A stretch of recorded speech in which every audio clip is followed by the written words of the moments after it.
With the string of shootings, how can a person file a complaint against a cop or officer? That's a very important question in this day and time. How to file an official complaint if you have a problem with a police officer. We would like to share this information primarily with our youth and our people in general, because we see that too many of our people are getting in situations where the police are saying that they are resisting arrest, they are a threat, and as a result, they're being charged with felonies, they're being beat, and unfortunately, some of us are being murdered on the streets of America. And one of the many options that we have out there is understanding your state as well as your U.S. constitutional rights. Under the U.S. Constitution, you do have the right to due process of law. You have a right to be secure in your person against unlawful searches as well as seizures. You have the right to privilege. You have the right to peacefully assemble. However, you must understand with these rights, anytime someone gives you a right, they could take that right from you.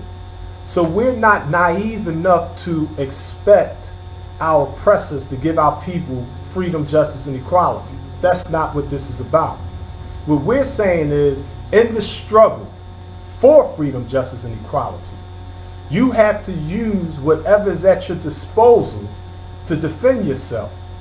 Because the first law of nature is self-preservation. So it's with that in mind that we would like to share with you how to file a complaint if you have a problem with any police officer. That problem may be a perceived one. You may be correct, you may be incorrect. The officer may be just doing his or her job, or that officer may be corrupt.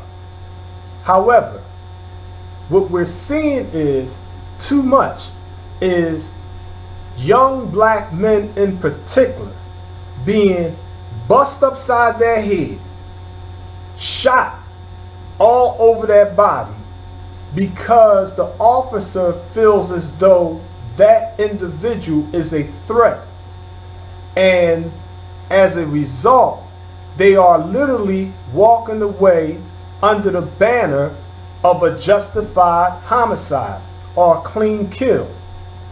Mothers are grieving, grandmothers are grieving, fathers are grieving, grandfathers are grieving, brothers and sisters and nieces and nephews and sons and daughters, the family, the community. Our people are so hurt right now. We need to understand that the struggle is difficult. And there's no doubt in my mind that they're going to kill somebody else, unfortunately. However, if we can help just one person save their life, if we can help one person get one corrupt one off the street, it'll be welfare. It'll be our duty. It'll be in service to the people. So we want to share with you briefly, for the sake of clarity, how to file an official complaint. First of all, depending on what city you're in, you need to check with your particular city or state. But in Philadelphia, Pennsylvania, you would simply go to www.phillypolice.com, and online you'll see this form. A simple form, it's not complicated.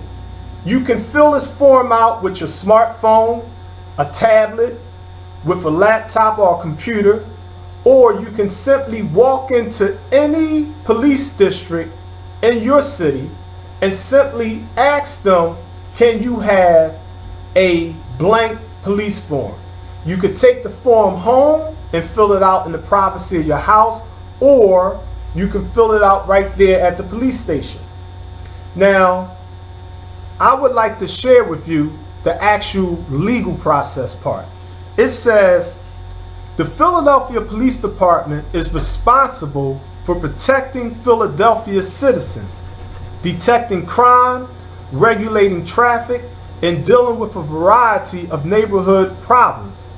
The Internal Affairs Bureau was established for the purpose of investigating allegations of improper conduct by members of the department.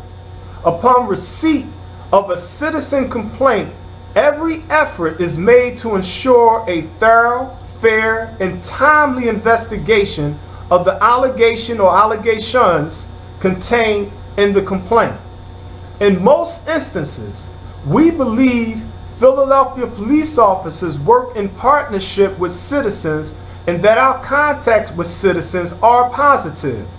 To ensure we function efficiently while maintaining the rights of the citizens we protect, Philadelphia police officers are trained to follow a series of policies and procedures and work within the guidelines of local, state, and federal laws. Because of the nature of law enforcement, we also understand that citizens on occasion may object to the actions of the police or may feel their conduct is inappropriate. Therefore, we have established procedures for citizens to report their concerns to the Internal Affairs Bureau.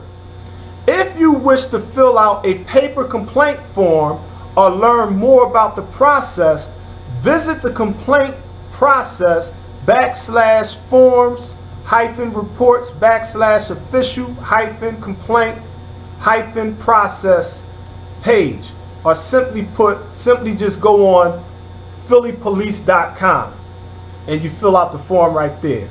The official complaint form, you filling out this form would be the complainant. They would want your name. If you have a middle name, you can put your middle name, your last name.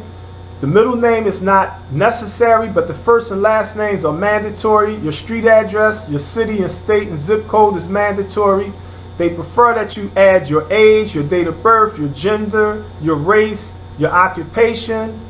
A phone number is mandatory and an email address is mandatory. A receipt of your submission will be sent to the email address you provide above. A copy will also be sent to the victim, if not complainant, and person assisting complainant, if applicable. So, in this electronic form, they explain it to us that the Internal Affairs Bureau was established for the purpose of investigating allegations of improper conduct by members of the department. Now, this is not to say that if you fill out the form, you're all of a sudden or magically going to get justice.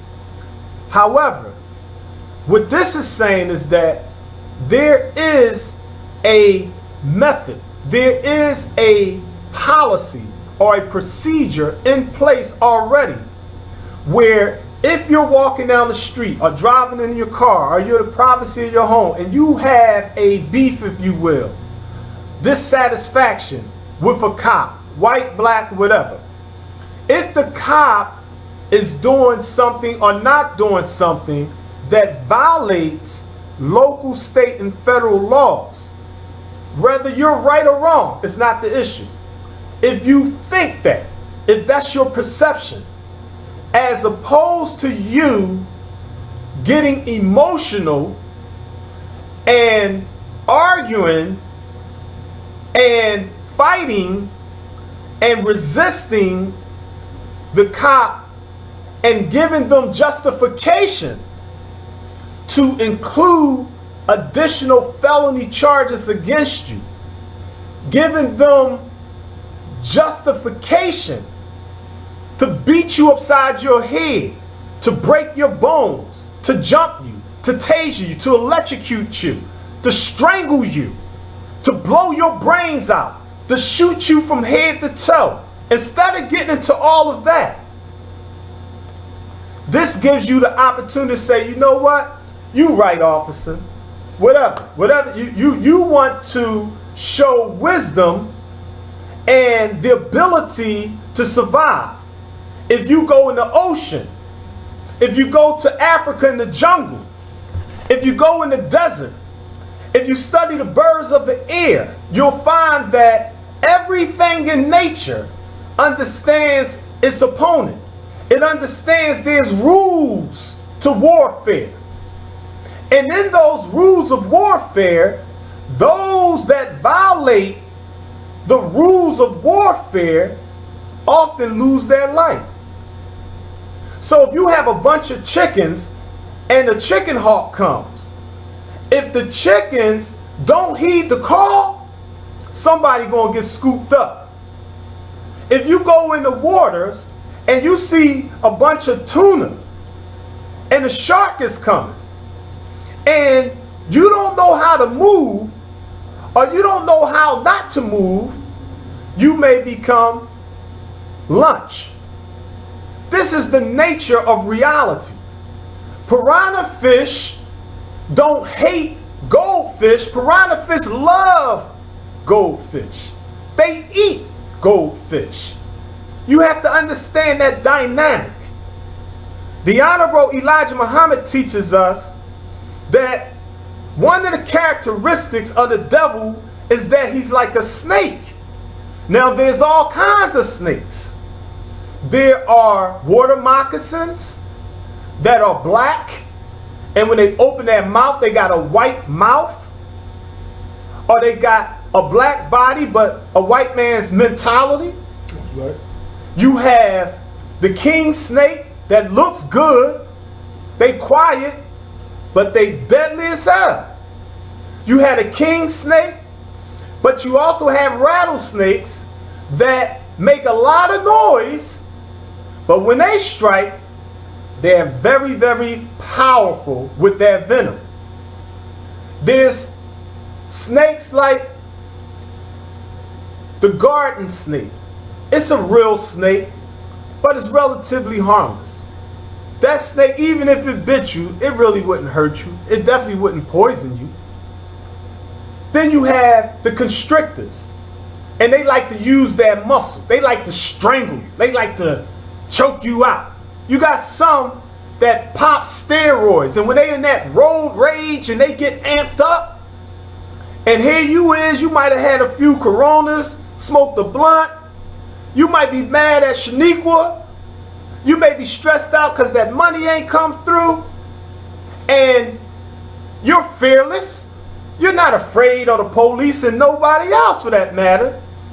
And what happens is all of those mixed emotions leads to the wrong motions. Maybe on that side, exclusively, because sometimes the cops are just wrong. Sometimes you have officers that come with evil intent. So you have to be mindful of that.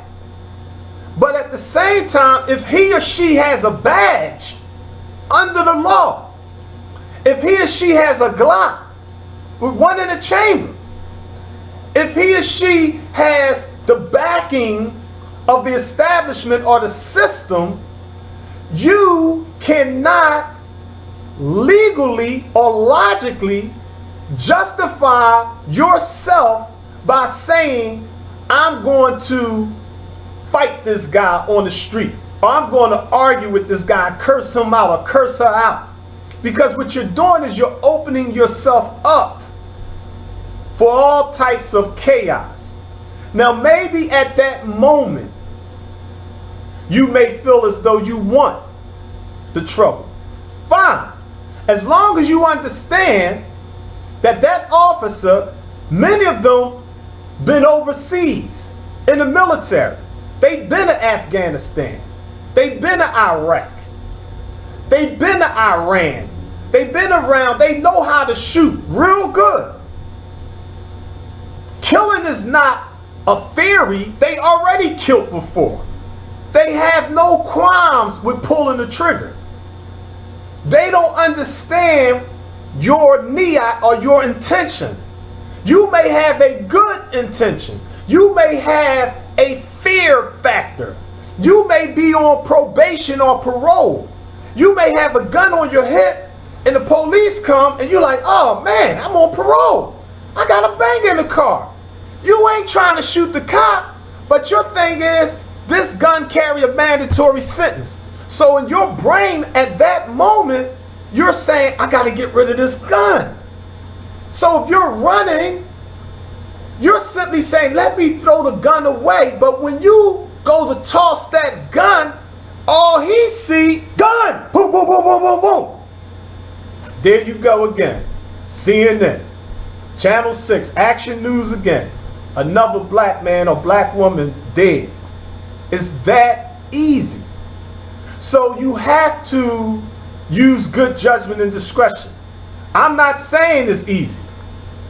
I'm not telling you all cops are perfect. I'm saying you have to understand the psychosis of survival. You got to understand this part in here. They put it like this. Let me reread a part of this for you. They said, police officers are trained to follow a series of policies and procedures. Now, the balance of that is, and work within the guidelines of local, state, and federal laws. Now, that's the balance. Now, that balance is usually subjective. It's in the officer's mind. It's according to his or her perception in that instant. What was he thinking? Not that he could have did it differently, or he should have, or could have, or would have, or didn't. That's not what matters when you go before a petite jury or a grand jury. A petite jury up to 12 or a grand jury up to 25. That is not an issue to them. What they're looking at is, when that officer said back up, did you back up? If he gave you a direct order to back up and you did not back up at that moment, you put yourself in the line of justifiable homicide. If the officer said, put your hands behind your back, and you wanted to ask a question like, what is you arresting me for? He already said, put your hands behind your back. So what are you doing? You're giving him or her an opportunity to rock you. Plain and simple. We've seen it. We're going to continue to see it. Unfortunately. Hopefully, we're going to be able to deal with this from the perspective of natures and understand how to deal with a situation and come out of it alive. Even though you may not get your justice right there instantly, we need to realize that we have to use mathematics. We have to know when to add, when to multiply, when to divide, when to subtract. We have to understand how to use the mathematics for survival's sake. Because in nature, when the snakes come, there are creatures that understand don't move. There's creatures that understand move as fast as you can. There are creatures that know how to blend in or use camouflage. All of these things are in nature to teach the creature how to survive in the physical jungle. Likewise, human beings walking in the concrete jungles of North Philadelphia, Germantown, South Philly, West Philly, the Northeast, the outlying cities and states around the world for that matter. We have to learn how to survive engagement with an opponent. So, they want your information on part 1 of the form. On part 2, they want you to explain the officer, or if there's more than one, the officer's complaint against. They want you to give, if you know it, the officer's full name, rank, the select rank, the badge, if you know it. Some of this information, of course, under those circumstances, you wouldn't know it. The district and or unit, the uniform, was they in the police uniform? Was they in plain clothes? The duty status, was they on duty? Was they off duty? The transportation, was they in a private car, a police car? If you know the vehicle number, the license plate, if you know the officer's height, weight, hair color, the eye color, the gender, was it male or female, their age or about age, if you know that race. There's even a section where you fill in what's called additional details. And this is how the form actually looks online, and you can fill that out. Now, if it's a second officer, you would add that information. Then there's a part that explains detailed description of complaint. They would like, it's mandatory, the date of the incident. Because if you say, Officer so-and-so called me the N-word on June the 15th, 2014, and they look at it, they be like, June the 14th, Officer so-and-so wasn't even working. He's on vacation with his family in California. What is you talking about? The time of the incident. If you know the hours, the minutes, if AM or PM, was it in the daytime or nighttime? The location of the incident, the address or the intersection or the place of business if you know it. And they want a detailed description of the incident. Then there's a confirmation section. The confirmation section is similar to doing legal work or getting something notarized. It explains, I hereby confirm that the above information is true and correct. You type in your full name, which is considered your electronic signature. If you have a hard copy, you would simply sign it, and then you have to put the date on it. Now, this official complaint process, it goes on to read, every citizen complaint is reviewed by the Internal Affairs Division Commander. The big boss inside Internal Affairs look at each one of those.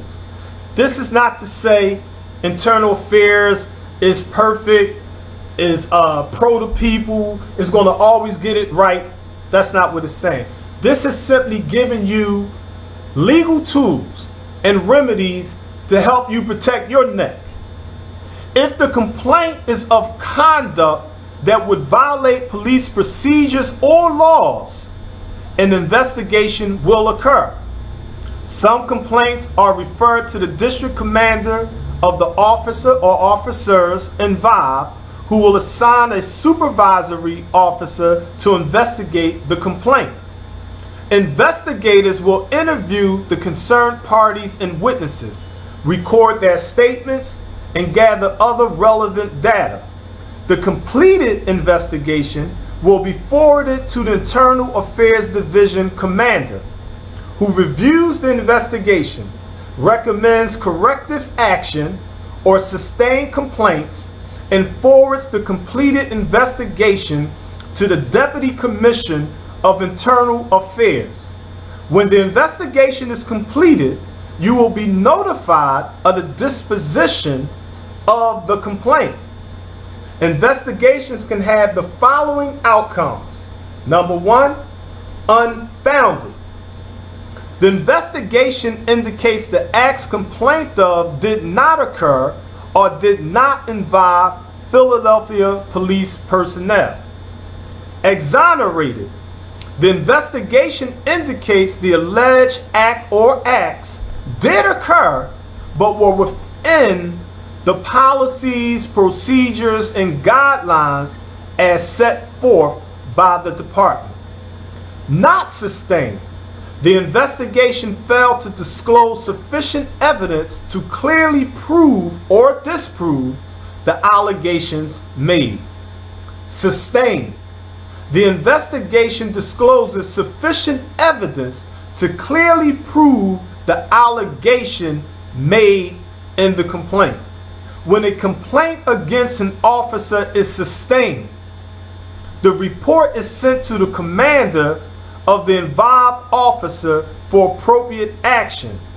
Discipline for infractions can occur in the following manner: training and or counseling, reprimand, suspension from duty without pay, termination from the department, criminal prosecution. So, say you filed a formal complaint and you didn't get justice. They said, well, we found no evidence to substantiate what you're saying. Okay, they say it's unfounded. That don't mean it's over. That means that they said it's unfounded. That helps you still because you formally covered your tracks by filing and using the proper procedures or the proper channels. And that allows you to file a 1983 civil action or a lawsuit now. You can file your own lawsuit. You can get with a lawyer. He can take and file a lawsuit for you on a percentage basis, a third or 40, 60%, whatever way you want to mathematically do that.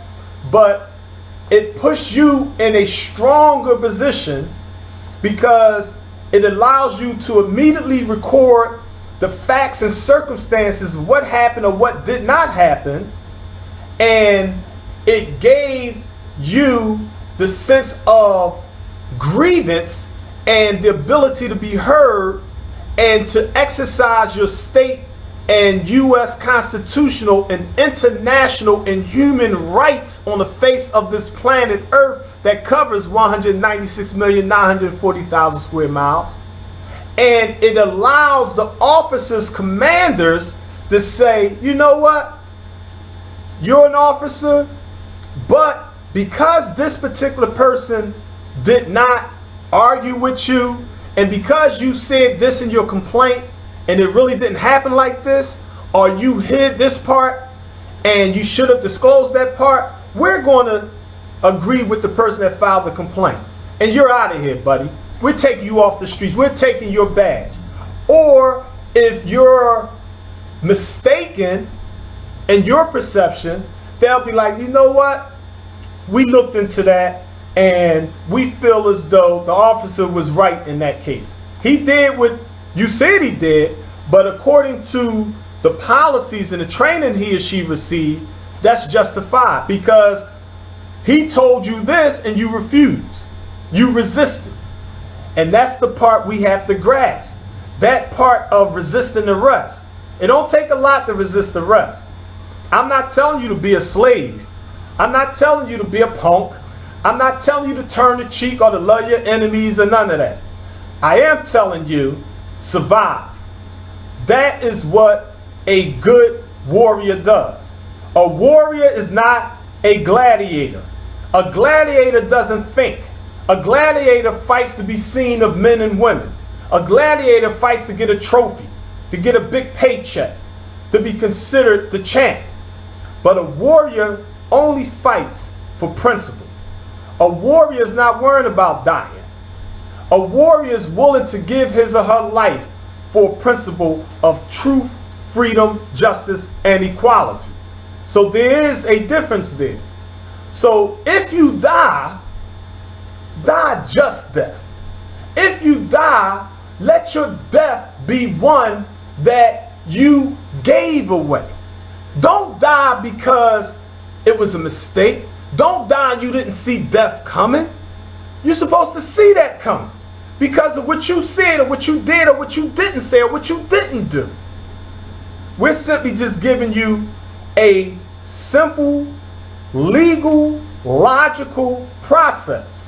Now there's a separate but relevant document that you can also look at under the ACLU. And this particular document is called a General Intake Questionnaire. And basically, this helps the ACLU help you to help yourself. Their thing is immediately get them your name, the date, your address, city, state, and zip code. They need your telephone number or alternate telephone if you got a cell phone.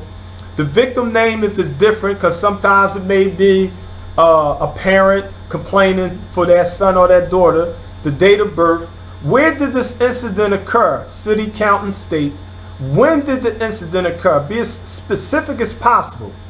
Please describe the incident in as much detail as possible, including the names of individuals and institutions involved. Were you given any explanation for what happened? Yes or no? If so, who gave you the explanation? What was the explanation? In the second part of the ACLU's General Intake Questionnaire, they need to know, why do you think this happened to you? Sometimes things happen because maybe you and the officer been having these little conflicts on a smaller scale off and on for years. But you never complained. You never filed a formal complaint against him or her. But he keep running you in. He keep getting you locked up. He keep getting you fined and put on probation. He keep sending you to the county jail to do a county bid, or sending you upstate, or sending you to the feds, you see, or eventually killing you. So you want to be proactive in protecting your rights as a human being under the U.S. Constitution. Have you contacted another agency? They want to know, yes or no. If so, what agency, and what is the status of your complaint? Have you consulted an attorney? Yes or no. If so, what is the name and contact information for the attorney? What action, if any, is the attorney taking? Because sometimes the ACLU can't step in if you got a lawyer-client, relationship. They be like, well, you can't even discuss certain stuff with somebody else. So they ask you, may we contact the attorney? Yes or no. Have you done anything on your own to try and address this problem? Yes or no. If yes, describe your efforts.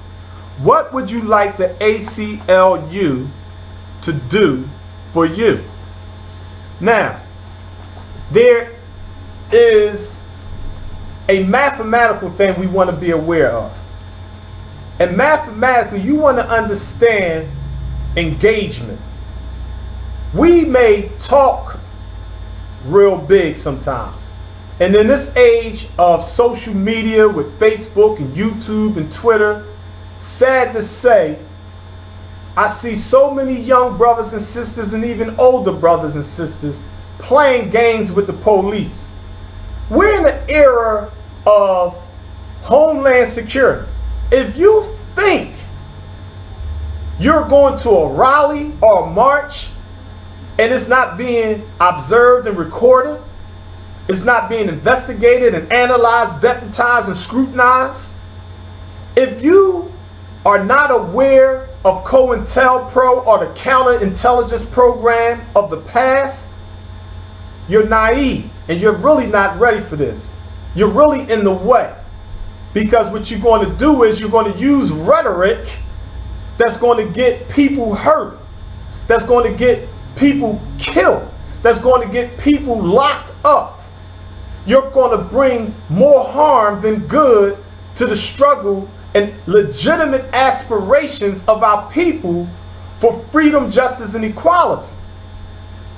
We live in the city of Philadelphia. Now, what is the statistics? I'm not going to get into all the statistics, but let's go into a few. In Philadelphia, Pennsylvania, the Metropolitan Division, this is how many cops is on the street. 11,310. Now you do the math. 11,310 armed men and women with the backing of the state. Each got an automatic weapon. Each know how to shoot real good. Each are militarily trained, backed by the state, backed by Homeland Security, backed by the National Guard, the Army, the Navy, the Air Force, Marines, backed by satellite surveillance, backed by cameras on the highways, the byways, the roofs, backed by snitches, backed by people who are members of the Ku Klux Klan and the Aryan Nations, backed by people who are deranged and insane, suffering from psychosis, from bipolarism to schizophrenia, people who may hear stuff or see stuff, think you're doing something when you're not even doing something, and you playing games with them. You want to throw a rock or a bottle or reach for your cell phone or go for an ink pen, like, let me write your name down, and yo, gun! You out of here. You have to literally be wise and not act otherwise. We want you to survive. whenever you're engaged with a police officer is just that, a police officer. He's there or she's there, according to the history of the police, to protect the property of the wealthy in the community and to maintain law and order. Now, when we are violating the law and we're out of order, they are in the law and in order to repel our confusion and chaos. So that means that they can legally bust up outside our head. We can say, okay, Barack, you want the cops to wear cameras. All these shootings we see, most of them is on camera. It's on camera shooting a kid after 2 seconds. It's on camera choking a man out. Now think about it. They choked him out and he's like, I can't breathe, like 11 times. And when he's on the floor unconscious, he's sitting there and nobody is performing CPR. Now my wife is a RN. She's a registered nurse. She's been licensed in this state for over 25 years. She could not believe that everybody kept coming over here to this young man, checking his pulse, and like nobody performed CPR. Huh? Where is the sense of humanity? Where is the sense of justice? This is why the people are dissatisfied. This is why the Honorable Elijah Muhammad warned us that dissatisfaction is 1,000%. Because we see how quick they are to pull a trigger. They not shooting you in the knee. They going for kill shots. They going for the T-zone. They trying to take your head off. They trying to rip your chest open. Because in this country, they look at it like, oh, if I'm out there doing an 8-hour shift, I'm trying to get home to my family like anybody else on the job. So their thing is, if they are going through simulations and scenarios on how to survive, how to shoot the enemy and not shoot an innocent civilian, this is the training they're going under. And sometimes they're not going to make the right judgment. Human nature going to kick in. Sometimes they're going to be afraid for their life. And when adrenaline is pumping and that trigger finger is jumping, they may shoot at you, miss you, and hit the old lady down the street. Think about that. The officer said the brother resisted arrest in the car, so he said the first thing he saw was the head, so he got the gun out. He shot 2 times trying to hit that, and he hit the man 2 times, and he got out the car and ran down the street. This is what he's saying happened. If that man got shot twice and ran down the street, he said it was his duty to get out of the car and chase after him. No, it wasn't. Because he said he shot 12 rounds. Do the math. He got out of the car and shot 10 more rounds in the community. What if the bullet missed the target and hit another officer that was responding? The little girl walking down the street riding her bicycle or something. The old lady going to get a loaf of bread. You don't discharge your round 10 times in a community and the suspect don't have a gun? Come on now. But the grand jury cleared the man. Why? Because they was able to show he resisted arrest. All that stuff, he was over 100 feet, he turned back, that's nonsense. I mean, the fact of the matter is, we in the community, many of us, believe that these shootings are unjustified. Some shootings we like get a little quiet on because we like, well, in that circumstance, that look, you know. But when you see video footage of someone being suffocated slowly and telling you they can't breathe, and you're talking about a Lucy, a cigarette, it's not that serious.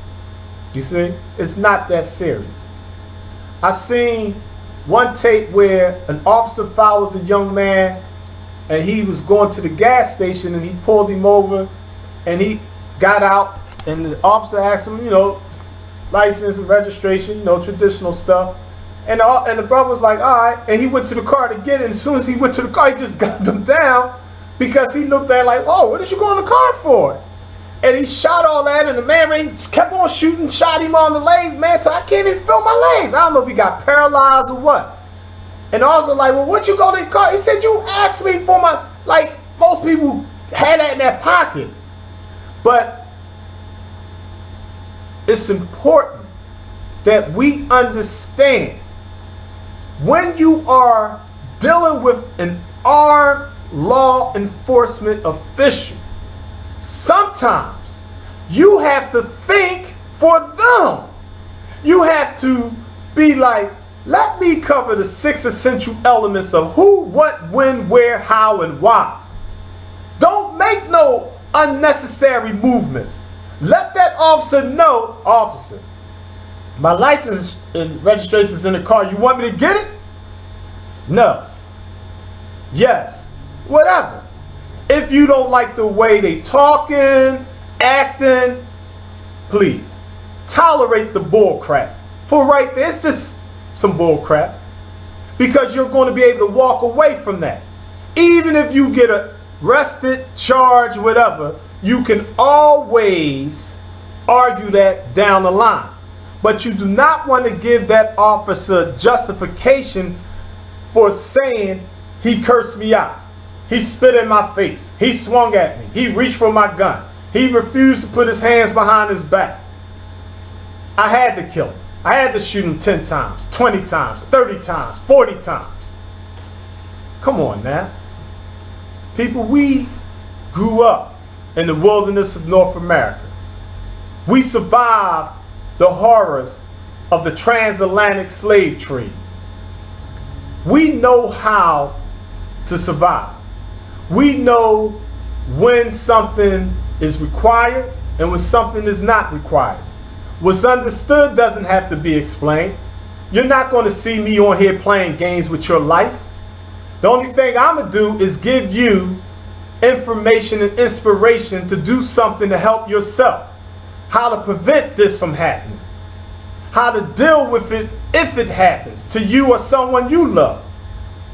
These statistics, 11,310 cops, they make $30.09 on an hour on average. With overtime and all that, they make roughly $62,600 a year. They like that job. They got bills like everybody else.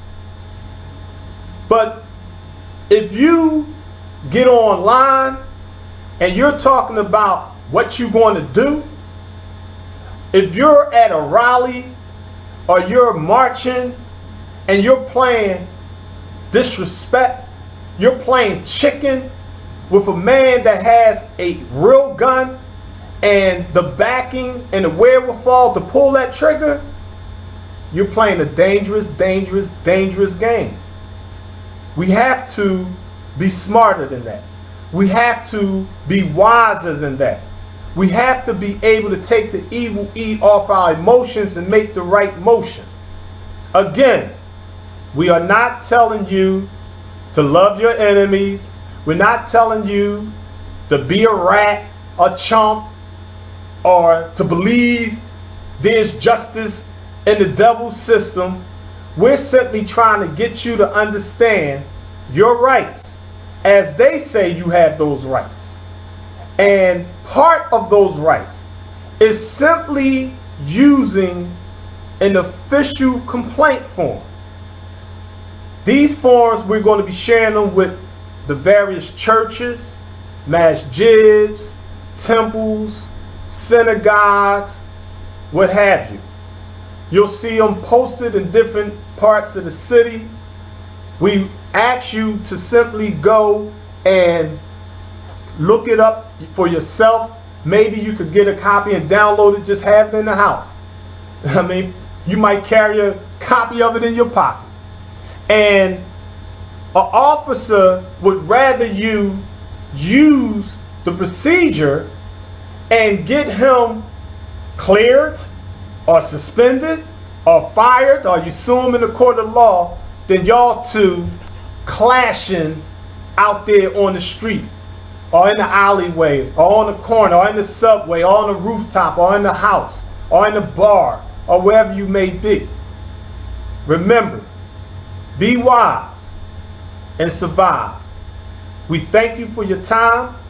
I am Brother Minister Alifa Law, and this is Brother Minister Nazir Law, student followers of the Most Honorable Elijah Muhammad's teachings, the Supreme Angels. Peace. Assalamu alaikum. Assalamu Allah. Peace, God and Goddess. Peace to the gods and earths. Hotep. Peace. We out. Thank you for your time.